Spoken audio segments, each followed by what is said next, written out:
live in the dungeon. This is the Dream Warrior Review. I'm Kurt Thomas. I'm Strawn. And this is episode 67.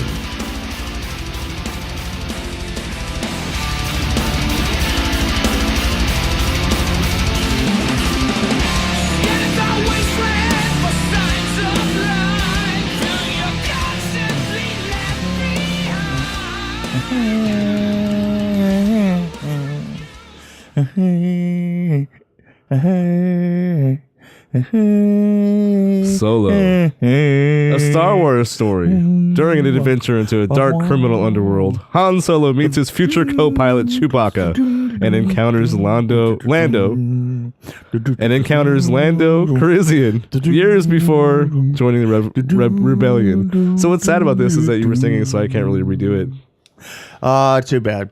I feel really bad. We'll just go with it the way it is. Yeah, I think we're good. Anyway, yeah, so it's a prequel to Star Wars, kind of. It's Han Solo's story. It's kind of like what they did with Wolverine. Yeah, exactly. Yeah. So, yeah, it had. You know what? It had a lot of adventure. Yes. And I thought the costumes were great. And I gotta say, whoever cut the costumes, which actually I think it was Jennifer Alford, yeah. She did a great job. She did a great job. It must be hard to cut the costumes. Yes, well, it has to be. Anyway, so how'd you feel? I don't know where to start, but I did want to say one thing. Mm-hmm. I mean, just off the top. Off the top of your head. The two characters that I love from the early Star Wars, Billy D. Williams. Yes. And Harrison Ford. Right. And they have two characters that replaced them that didn't have the same charisma and magic that they had. I kind of liked Lando. I kind of liked Lando's was better. Donald Glover. Yes. Might be but Glover. I have to say that Alden Ehrenreich. Yeah. He didn't grow on me the way that I thought. He didn't have that magic that Harrison Ford has. He really didn't. It's that twinkle in his eyes. Yeah, and also Harrison Ford's a lot taller, which bothered me that he was so short. Yeah, I don't think that bothered me, but yeah, he just didn't seem to. Donald Glover, I thought, did a good job. Yeah. What did you think of Woody Harrelson? Actually, at first I was like, uh-oh. I mean, when I saw the trailer and I saw him in there, I'm like, Well, you know what was weird? I liked it. I have to say this. I have to say that Woody Harrelson, I'm so much more used to Woody Harrelson being way out there. Yeah. Right? Yeah. And I thought, wow, it'd be really cool to have that energy in it. And he didn't have it. No. He was throttling Woody Harrelson back, which yeah, you're right, because Natural Born Killers, and then I mean he was awesome in that one because he was so off the wall. Yeah, you know, I gotta say his hair bothered me in this one though. There was something about it. The look on his face was I didn't think that he brought it all with him. I thought that the robot could have been a lot better. The voice of the robot kind of bothered me. It was a little bit too. You know, I kind of get that feeling from a lot of Ron Howard movies. Well, you know what? It's funny that you should mention that. I was going to say, this reminds me of a Ron Howard movie, which is Just Good Enough. You know, sort of like a car lot that has cars for $39 and says if it's a good one, it's a miracle. Right. Miracle cars. If it's a good one, it's a miracle. Well, even like Apollo. I'm thinking of Apollo 13. That was. I mean, it was a good story and it was a good movie, but I think the acting was just kind of. I mean, maybe it's the direction that he gives them. Yeah, no, it's his. Not that he's a bad director. I think he's a great director. No, he is a journeyman director to me. I mean, he doesn't have a great deal of style. I mean, that you can call his own. Right. And well, he learned a lot of it from other people. Like he was an actor. He did for years. I mean, I think that. But Clint Howard, really? I mean, really? Does he have to be in every movie? And does he have to be such a horrible character? You know, I don't know. All forehead all the time. That's just my opinion. I mean, all forehead all the time. He's a nice guy, but I mean, what are you going to do with like 14 feet of forehead? But he has such a cool voice. I have to give Clint that. Yeah, he does. Yeah, that little tip of the hat. So I kind of feel like I want to say everything that's wrong with this film, but it's not. I liked it as a straight up adventure movie. Right. But if you look at it as a Star Wars movie, I didn't like it as much. Yeah, there's it. Here's what kind of like disappointed me. It didn't have the scope, the incredible long shots, the feeling that you were really journeying from one place to another, and all these places looked different. It didn't. We kind of like got look into one look and then slightly into another, but it wasn't all that different. You know what I'm saying? And then there was a scene where they were being chased, and you couldn't really see anything, so there wasn't really much motion. Right. Well, but not only it was that, cloudy. It not only was it cloudy, but there wasn't anything really distinct that came at you, which is a trademark of Star Wars. Yeah. I mean, I think back to Star Wars, and I think of all these like really distinct, specific gags, like being out in, a couple of the incredible desert races that they've had. Oh, yeah. Who directed the Jedi? I'm trying to think. I'm blanking on who directed I Jedi. don't. You know what? I don't know. And I even had a problem with the female lead in that I think that she was a little passive. It kind of was a Okay, so Rian Johnson directed Star Wars: The Last Jedi, which Okay. I thought he had the eye for it. He had the eye for it. action Oh, and absolutely. That's kind of what I was going to say. But. And that, it's funny when we're talking about them steering the ship. I also didn't get the feel that we were in a ship. I mean, there was something about the interior of that ship that we didn't look out of it. I mean, I kind of got the feeling you either were outside of the ship looking at it, or you were completely inside looking inside of it. So there wasn't like that, what I call the B-29 shot of Harrison Ford or no, it's that other guy. No. Way back. I'm talking about Mark way Hamill, back. right? Mark Hamill. Yeah. Shooting the gun and it's swiveling around. Yeah. And you're looking down, and I call it the B-29 shot because that's exactly what it looked like. I mean, you were looking out of the ship through that, the strips in the plexiglass and all the rest of that. And we just didn't do that all that often on this one. The ship looked really nice, though. I mean, I thought they did a good job making it look like how it would when it was new. Yeah, well. But, there weren't a lot of wide shots or medium. Like, that's what I'm saying is it was a close-up shot. It kind of had a TV feel to it. Yeah, I guess I didn't really think about that until you said that. But, yeah, there was mostly close-up shots when they were on the ship. Yeah. Except for, like, maybe a couple shots where he was talking to her, where Han Solo was talking to Kira. Right. But that's about it.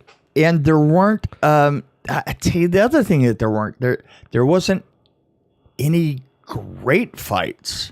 There wasn't. I mean, I cannot sitting here. I can't think of any exchange that wasn't pretty. Like you said, an adventure, but kind of like standard adventure. This felt more like a Indiana Jones movie. Yeah, because they're Indiana Jones light. Remo Williams, right? Remo Williams. But yeah, they were trying to accomplish something, and then, well, actually, it happened twice. They were trying to accomplish something twice. Basically, it was kind of a similar thing. Right. It was. You're right. And it was a similar thing. It was almost like the same story again. Yeah. Even when it was, there was a turn. When the bad guys had taken over the village, they didn't have the stuff, and then all of a sudden the village is the other people, right? Right. Yeah. And the thing is everybody looks so freaking similar that you were like, okay, I only got that reference barely. Well, there's I don't want to spoil anything, but. I do. There are parts where people have to take their helmets off so you can see who they are. And right. It's like just awkward. It's like, why would they take? Take my helmet and do a little pose. It's gonna be a surprise. yeah. I don't know. So I don't really have much to say. I mean, The story I was wanna okay. say that I kind of liked it, but you know This what? is before lightsabers too, right? Yeah, yeah, but I don't go to a Star Wars film to kind of like it. Let me make my lightsaber noise. Ready? Wait. Takes some warming up, obviously. Hold on a second.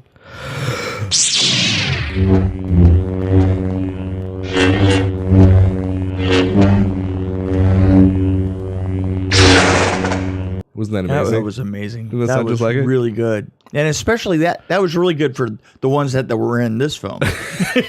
Well, he had these like knife things that had the kind of weird effect on him. Right. But you know what? That kind of looked like the Ginzu version of a of a lightsaber. If there's an infomercial for Star Wars, that would be it. So, I don't know. How much would you pay? Chewbacca was great. Yeah, he always is. You know, Chewbacca was good. Yeah. And what you think about the pilot, the one with all the arms? I don't know. You know, they tried unsuccessfully to give him the feeling that all the arms helped him go all over the cockpit. It just didn't work.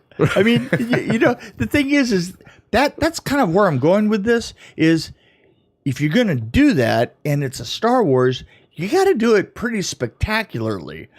In this case, it kind of was like, it was kind of cool, but it was kind of cool, but like it a wasn't. monkey with 4 arms. Well, yeah, exactly. And you kept thinking, well. And then the nightclub scene, it's like I'm actually relieved, and I was grateful that Ron Howard didn't like George Lucas would have focused a lot on all the characters. Right. That scene would have been really long if it was George Lucas. Right. So I like how he just kind of showed a few characters, and they were just kind of in the background after that. Right. Even at the card table, they didn't focus on all the characters. Like but that was part of the problem. Is you know that George Lucas kind of carrying us around and showing us things. Of course, he was introducing Star Wars to everybody. I mean, first 3 movies.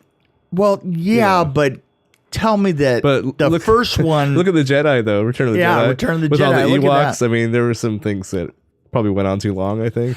Right. Well, But exactly. I mean, especially the milking the Ewok thing, that was, or whatever the hell that thing was. I mean, that was just disgusting. That was just plain disgusting.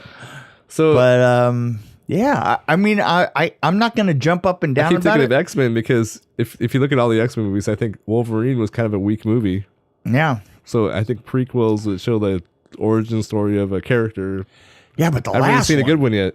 Oh, you haven't seen Logan? No, I haven't. Oh, you see, you know, we keep talking about this, and I know. say, oh, I haven't seen Logan, right? Well, yeah, just I wanted my socks to be knocked off, and my socks are still here. They're disgusting socks, dude. They need to be changed. They really are. So I can smell them from here. I'll change with you. You want to change socks? I mean, we're in the dungeon, and I can still smell your socks. Well, Because this place doesn't really smell that great. Well, that's because my feet itch. So, yeah.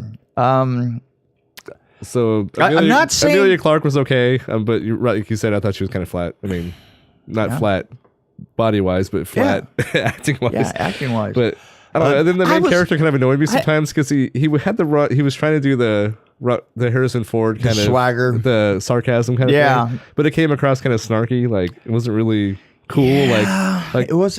Harrison Ford could pull it off really like in a cool way. He's like the guy that can say something really horrible to you, but right, you wouldn't hate him. You mean like me? Yeah, like yeah, you. Exactly. The weird thing is there was that feeling like he was the third popular guy in class that could pull that off. You know what I'm saying? You know, it was like. But overall, he actually did pretty good. I think. I mean, I thought it was a pretty decent performance. It just wasn't like to the level of Harrison Ford. Is what I'm trying to say. I don't think it was. I don't think it was to the level of a Star Wars. Yeah, I think it was. I think this whole movie wasn't really the level of Star Wars. Yeah, no, it was. It's hard for me to. I'm trying to come up with a rating already. It wasn't as low as a track, right. You know. But I don't think there's a scene where there's a hologram toward the end, and it's like they made it look crappy on purpose. I think because it's early on in the. Yeah.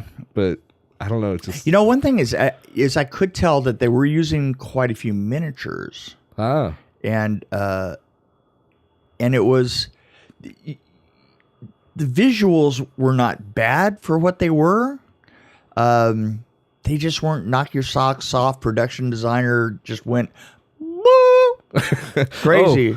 So there are a couple things I noticed that I wanted to point out, like the guy that looked like a vacuum. Well, he looked like a vacuum, but he was vaping. I don't know what was going on there. Yeah, there was a lot of. Looked like he was vaping. Like I think there was a lot of something vaping dripping going on, and smoke coming out. I don't know what was happening there. And then Uh, there's these rocks that were bothering me. I don't know if you noticed these rocks. They're these they're cone-shaped rocks. Right.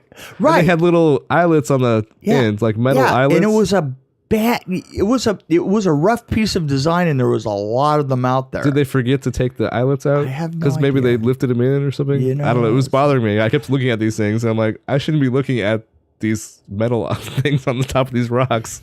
And why are they there? It was bothering me. And the fact that it looked like a dressed beach out of South Africa. Actually, the rocks reminded me of like a early Star Trek like episode where they would just kind of have props. Exactly. Well, that's what I'm saying. It's just like and also the fact that the rocks didn't go on forever. Right. They were just kind of placed pile here of and it, there. real place kind of thing. You know what I mean? Right. So the vacuum guy that reminded me of one of my favorite movies now, Saturn 3. Saturn, where they had those tubes everywhere. Anyway.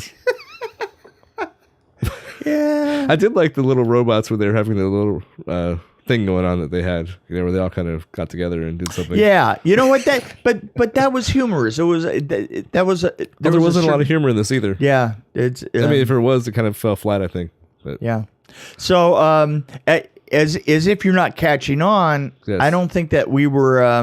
We're not blown away by it. We're blown away by it. I just don't. If you like adventure movies, it's kind of fun. It's an adventure movie. Like what's that movie with the?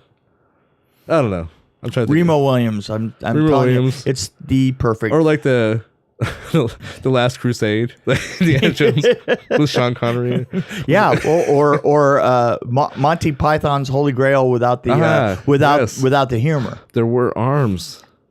Like, remember? It's just a flesh wound. Tis but a flesh wound. But it would have been said like, or whatever. Anyway. And the rest of the Wookiees were not nearly as good looking as Chewbacca. No. Chewbacca was a good looking Wookiee compared to some of those were. There was a couple of nasty looking Wookiees. Chewbacca's like the early Fabio of Wookiees. Is it just him or was his hair perfect? I can see him like swooping his hair back. Yeah, right. Posing in GQ magazine. I see it. Bullet holders. Anyway, never mind. Yeah. Well, how many? What should we rate? How many cone-shaped rocks should we give this? Yeah. Okay. Cone. You know what? I really cannot go over 3.2 cones. I just can't do it, and I'm stretching to get up there. I'm kind of. I mean, I wanted to give it 2.5, but then I kind of enjoyed as an adventure film. Just looking at it that way, I give it a 3. Just a solid 3. So I have a question. Where does it go? Where does it sit for you in the pantheon? Oh, you mean like the whole? Yeah, in the whole zeitgeist of all Star Wars films. Because I know exactly where I'd put it. That's a hard one for me because I really didn't like the last 3 George Lucas ones that much. Well, yeah, wait a minute. You see, here's the thing. I take those 3 and I flush them down the toilet. They represent, in no particular order, they represent the bottom 3 to me. Really? I mean, literally in no particular order. I guess, yeah, so that's kind of what I'm saying. It's like I would put this above those 3. But, but it might be at the bottom. Let me give you mine, and you will understand where I'm going with this. Is I take those 3 and put them in the toilet and don't even think about them. I don't care what order they're in. 1, 2, 3, and they call them 1, 2, 3. I mean, that's just confusing. Okay, so then I think to me the next one is the solo that they had recently, the other side story that they had, Rogue One. Rogue One. Rogue One. Was not a fan of Rogue One. Really, I wasn't. I just didn't care. Okay, so Rogue One goes there. I think that this is right above Rogue One, right there. So what you have is those three that we don't care about, and then you have Rogue One, and then you have this one. I mean, I would do it. I'd flip flop them. I think I liked Rogue One more. Really, actually, you know what? Now that we're talking about it, I kind of like Rogue One more. But I really liked New Hope. I gotta tell you, I really enjoyed. I'm not New Hope. What was the first one? Force Awakens. There was a character that died in here. Yeah. And I was like, oh, what a relief. Yeah. I mean, that's not nice. Is that nice? There were maybe more than one that died that you're like, okay, I can deal with that. Yeah, exactly. Exactly. I mean, characters always die. Yeah, but when you go like that, when you go, he's one of the good guys, you go, good enough, guys. We saw enough of that character. Yeah, we've seen enough. But yeah, there's a lot of death. I mean, in all Star Wars movies. Yeah. So the bad guys, good guys. Yeah. But you know, this just drove it right out of me. Ron Howard, I think he did a decent job. Let's say it that way. But if he wants to come on the show and explain himself, yeah, if he wants to explain it any time, or if Clint Howard, I'll talk to Clint. Yeah, it's out there. He's actually had a pretty interesting career, I think. Oh yeah, no, there's no doubt about it. The whole Howard family, actually. Yeah. Isn't his daughter acting too? Isn't it? I can't remember her name. Okay. Bryce? No. I don't know. Anyway. Yeah. Whatever. So I think we're moving on. I really don't have a story that's that just kind of, I'm disappointed. That's what I am. Honestly, I'm going to say, you know, I am not I have not been Star Wars fulfilled.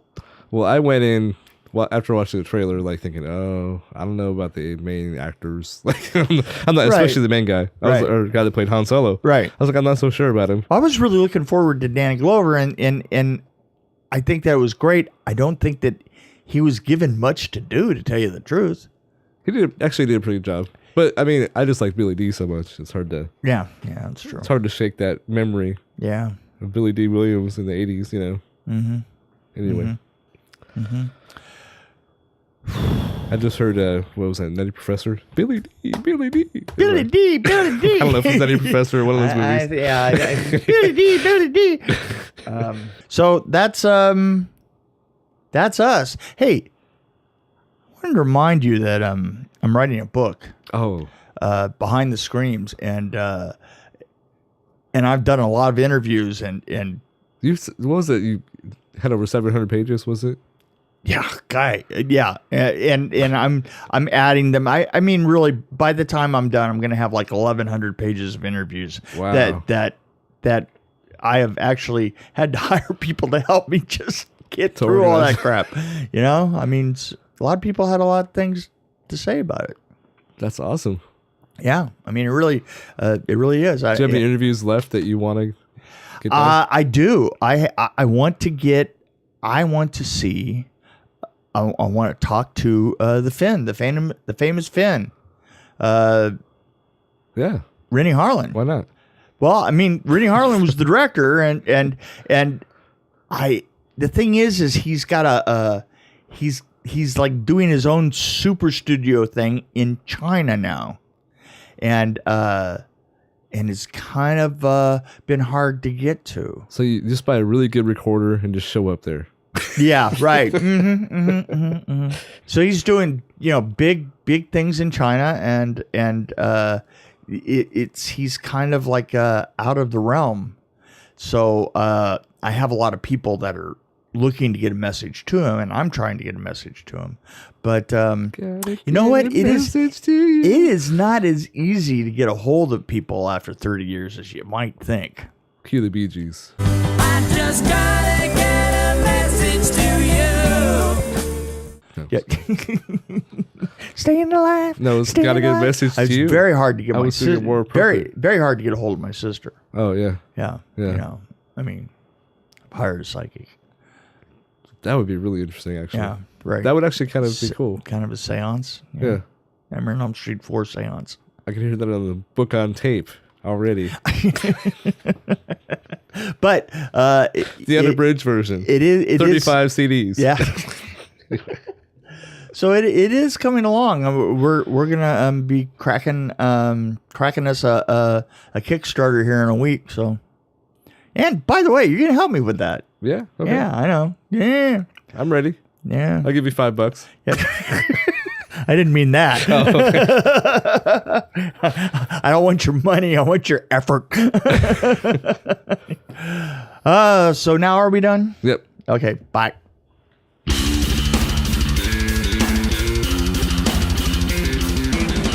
This is Kurt Thomas along with Mick Strawn. Thank you for listening to the Dream Warrior Review. If you have any questions or just have feedback for our show, we welcome them at dreamwarriorreview@gmail.com. Of course, you can find us on Facebook and Twitter as well.